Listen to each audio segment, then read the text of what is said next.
Everyone, welcome back to our YouTube channel unique classes. तो कैसे हैं आप सब? आई थिंक आप सब बहुत अच्छे हो और आप सब ने अपने यूनिकन्स वाले चैनल पर जो हमारी क्लास थी जीके की, जनरल नॉलेज की, वो देख ली होगी।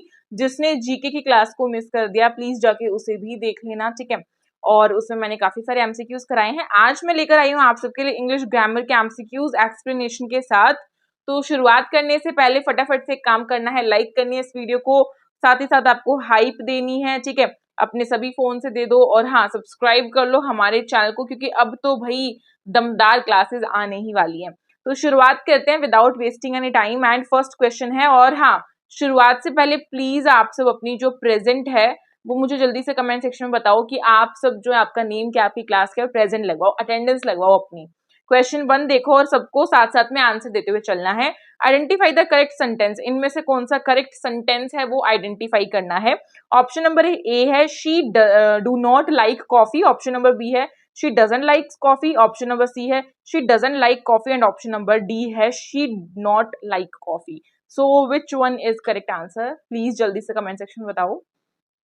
आई थिंक जिस बच्चे ने ऑप्शन नंबर सी को टिक किया है उसका बिल्कुल सही आंसर है, क्योंकि बच्चों देखो शी डजंट, शी के साथ हमेशा जो है डज नॉट लगता है ना, डज लगता है शी के साथ। ओके, तो शी के साथ डज लगेगा, ही के साथ भी। तो इस तरीके से आप जो है डज यहाँ पे तो लगा ही रहे हो, लेकिन यहाँ पे नॉट भी आ रहा है, तो इसे हम डजंट पढ़ लेते हैं, डज नॉट भी पढ़ लेते हैं। तो शी के साथ जब डजंट लग गया, क्योंकि जो शी है वो क्या है, वो सिंगुलर है, ठीक है, वो सिंगुलर है, इसीलिए क्या लग गया, इसीलिए आप सबका जो है यहाँ पे लग गया डज नॉट। ओके, तो उसके बाद अगर डज नॉट लग गया मतलब ई एस जो है, हमेशा सिंगुलर के साथ ई एस लगता है। जब ई एस ऑलरेडी लग गया तो फिर लाइक्स लगाने का कोई मतलब ही नहीं बनता, तो इसलिए यहाँ पे लाइक ही लगेगा नॉर्मल। अब लाइक लगेगा तो ऑप्शन नंबर आपका जो सी है वो करेक्ट हो जाएगा, ठीक है। सी जो है आप सबका वो क्या हो जाएगा बच्चों, वो आपका करेक्ट हो जाएगा। आई थिंक आप सबने सही सही आंसर इसके कर दिए होंगे। अगले सवाल पर चलते हैं और हमारे पास ये नेक्स्ट क्वेश्चन आप सबकी स्क्रीन पर ये रहा, क्वेश्चन नंबर 2। क्वेश्चन नंबर 2 क्या बोल रहा है? Choose the correct punctuated sentence. इसमें से करेक्ट पंचुएटेड यानी कि करेक्ट पंचुएशन कहां पर लगी हुई है। ऑप्शंस आप सबके सामने हैं, मैं रीड नहीं कर रही हूँ वरना बहुत लंबी वीडियो खिंच जाएगी और उतना मैं नहीं करना चाहती, तो शॉर्ट में सब कुछ समझाना चाहती हूँ, इसलिए ऑप्शंस आप सब देख सकते हैं एंड आंसर कमेंट सेक्शन में कर सकते हो, फिर मैं आपको करेक्ट आंसर बताती हूँ। इसका जो करेक्ट आंसर है वो क्या होगा आपके नजरिए से? क्या ऑप्शन ए होगा, बी होगा, सी होगा या डी होगा? जल्दी से कमेंट सेक्शन में बताओ। इसका करेक्ट आंसर होगा बच्चों ऑप्शन नंबर बी। क्यों होगा? देखो, it's a beautiful day is not it, कि ये जो है ये बहुत ही सुंदर दिन है ना, ये जो है बहुत ही सुंदर दिन है या नहीं है, इस तरीके से पूछा हुआ है। तो यहाँ पे जो करेक्ट पंचुएशन लगी है, करेक्ट पंचुएशन का मतलब क्या होता है? ये जो कॉमास हम लगा रहे हैं, क्वेश्चन मार्क हम लगा रहे हैं, तो ये सारी चीजें क्या है, ये करेक्ट पंचुएशन है। प्लस में साथ साथ में सही जो चीजें हैं, सही जो सेंटेंस है वो भी होना चाहिए। यहाँ पे देखो, इट्स में आई टी एस ऐसे लिख दिया, गलत होता है, आई टी और फिर ऐसे कोमा लग के ये बनता है हमारा इट्स, ठीक है, इस तरीके से बनता है। ऐसे ही ब्यूटीफुल डे के बाद यहाँ पे थोड़ा टाइम हमें रुकना है, तो इसलिए हम यहाँ पे कोमा लगा देते हैं, ठीक। फिर इज नॉट जो है, इज नॉट में हमें ऐसे लगाना होता है, यहाँ पे एक आपका ऊपर इन्वर्टेड कोमा लगता है। देन लास्ट में इट के बाद हमारा क्वेश्चन मार्क लग गया, तो यहाँ से ऑप्शन नंबर बी आपका बिल्कुल करेक्ट हो गया। नेक्स्ट क्वेश्चन पे चलते हैं। क्वेश्चन नंबर जो आपका 3 है उसे देख लेते हैं। क्वेश्चन नंबर 3 जो हमारा क्या बोल रहा है? Passive voice of she wrote a letter, she wrote a letter, उसने खत लिखा, है ना, खत लिखा, रोट आ गया, दैट मीन्स वर्ब की सेकंड फॉर्म है, मतलब पास्ट की बात हो रही है, पास्ट की बात हो रही है। लेकिन हमें पैसिव वॉइस में चेंज करना है, ये एक्टिव वॉइस है। पैसिव वॉइस में होता है कि उसके द्वारा खत लिखा गया, तो उसके द्वारा खत लिखा गया, जब ये बात आएगी तो आपका क्या होगा? A letter was written by her, a letter was written by her, क्योंकि बाय के बाद जो है हम शी तो नहीं लिख सकते ना, राइट, इसके भी वो होते हैं फॉर्म्स। तो ऑप्शन नंबर आपका जो ए है वो करेक्ट हो जाएगा, a letter was written by her, right. Next question पे चलते हैं। क्वेश्चन नंबर 3 देख लेते हैं हम, नहीं 4 देख लेते हैं। फोर्थ जो है आप सबकी स्क्रीन पर ये रहा, बड़ा ही इजी सवाल है। आर्टिकल्स में ऑलरेडी आप सबको बच्चों करा चुकी हूँ, तो आप सबको आते ही होंगे। आंसर देने से पहले क्वेश्चन देख लेते हैं। He is dash honest man, he is dash honest man, तो ऑनेस्ट जो है, ऑनेस्ट इसकी शुरुआत तो वैसे एच से हो रही है, तो क्या इसके सामने मैं ए लगा दूंगी?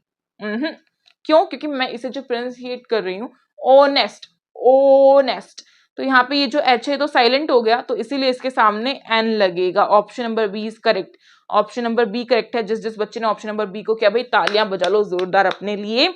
और चलते हैं अपने, बढ़ते हैं अगले सवाल की तरफ। एंड नेक्स्ट क्वेश्चन है करेक्ट कंपेटिटिव फॉर्म। यहाँ पे कंपेटिटिव फॉर्म दी हुई है, this rod is dash than that one, than that one. तो यहाँ पे जो है क्या आंसर इसका आएगा? क्या यहाँ पे मोर वाइड आएगा, वाइडर आएगा, मोस्ट वाइड आएगा, या फिर वाइड आएगा? सो कंपेटिटिव फॉर्म जो है वो लगाने, तो हम यहाँ पे वाइडर लगाएंगे। ऑप्शन नंबर आपका जो बी है वो करेक्ट हो जाएगा। ऑप्शन नंबर बी जो है बच्चों आपका वो करेक्ट हो जाएगा, इसीलिए हम यहाँ पे वाइडर लगा देंगे। अगला सवाल देख लेते हैं, और नेक्स्ट क्वेश्चन आप सबकी स्क्रीन पर ये रहा, आइडेंटिफाई द एडवर्ब। एडवर्ब एक तो होती है बच्चों वर्ब जो किसी भी क्रिया को बताए, है ना, किसी भी क्रिया को बताए। एक होती है एडवर्ब, एडवर्ब क्या होती है? एडजेक्टिव भी होता है।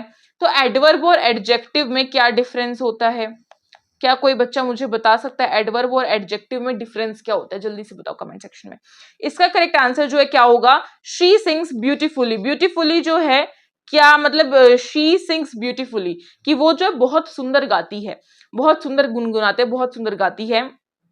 तो इसमें एडवर्ब जो होगी, क्या वो शी होगी? नो। क्या वो सिंग होगा? वो होगी ब्यूटीफुली। ऑप्शन नंबर जो सी है वो करेक्ट है। क्यों? क्योंकि देखो ये जो डिस्क्राइब कर रही है कि वो कैसा गाती है, तो बहुत सुंदर गाती है, इसीलिए यहाँ पे ये जो है ये क्या हो जाएगी? ये हो जाएगी एडवर्ब। ये क्या हो जाएगी? Adverb beautifully. नेक्स्ट क्वेश्चन जो है क्वेश्चन नंबर 7 आप सबकी स्क्रीन पर ये रहा, indirect speech of he said I am tired. Indirect speech जो है इसकी बनानी है। He said I am tired, I am tired मतलब उसने कहा मैं टायर्ड हूं बहुत, है ना, मैं टायर्ड हूं, अभी मैं थका हुआ हूं। तो इसकी इनडायरेक्ट स्पीच क्या बनाओगे? इसकी इनडायरेक्ट स्पीच क्या होगी? He said he was tired, he said he was tired. तो ऑप्शन नंबर आपका जो बी है वो करेक्ट हो जाएगा। ओके, नेक्स्ट क्वेश्चन है sentence in future perfect tense. जो सेंटेंस यहाँ पे दिया हुआ है फ्यूचर परफेक्ट टेंस में चेंज करना है।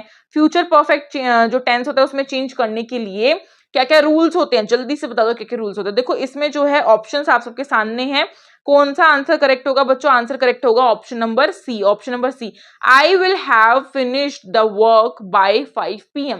आई will have finished the work by 5 PM। तो यहाँ पे ये जो आंसर है करेक्ट हो जाएगा, क्योंकि फ्यूचर परफेक्ट का मतलब जब यहाँ पे विल हैव लगे प्लस में पास्ट जो पार्टिसिपल है, पास्ट पार्टिसिपल, क्या पास्ट पार्टिसिपल वो लगे, तो आपका हो जाएगा फ्यूचर परफेक्ट टेंस। और ये ऑप्शन नंबर सी में लग रहा था, इसलिए option number C is correct.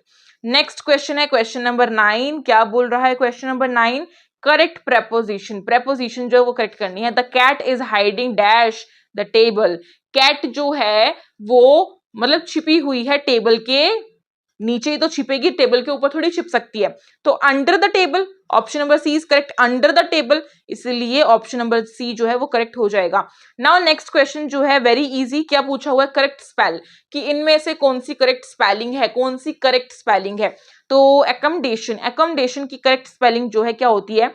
होती है ACCOMMODAION, एकोमोडेशन। एकोमोडेशन, तो ऑप्शन नंबर आपका कहां पर दिख रहा है? ये मुझे दिख रहा है ऑप्शन नंबर सी में, तो ऑप्शन नंबर सी इसका करेक्ट आंसर हो जाएगा। ठीक है, नेक्स्ट क्वेश्चन देखते हैं। Choose the correct form.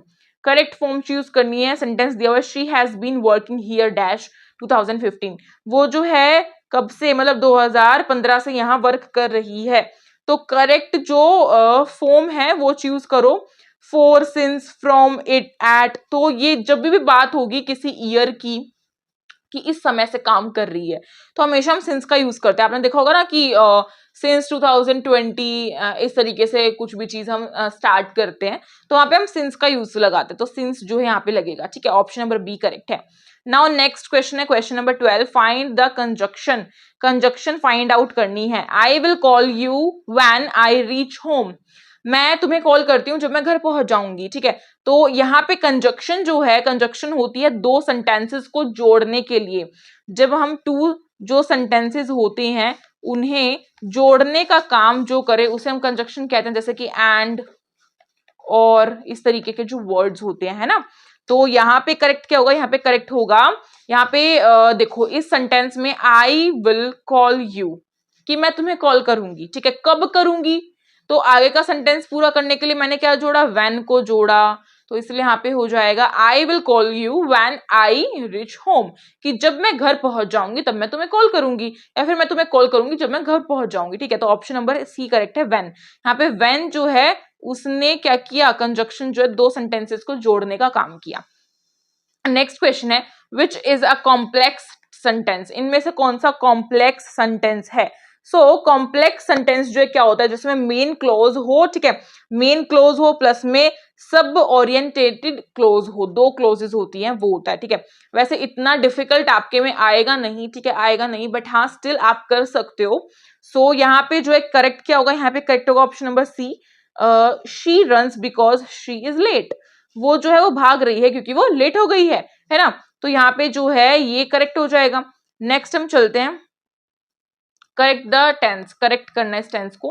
Bye the time you arrive we dash dinner, कि जिस टाइम तुम मतलब आने वाले हो या पहुंचने वाले हो उस टाइम हम क्या करेंगे, हम डिनर को फिनिश करेंगे, है ना। We will finish the dinner, इस तरीके से we will finish the dinner, तो ऑप्शन नंबर आपका सी करेक्ट हो जाएगा, ठीक है। नेक्स्ट हम चलते हैं क्वेश्चन नंबर 15 पर, स्पॉट द एरर, बहुत इंपॉर्टेंट है, बहुत, क्लास 8 के लिए खासकर बहुत इंपॉर्टेंट है।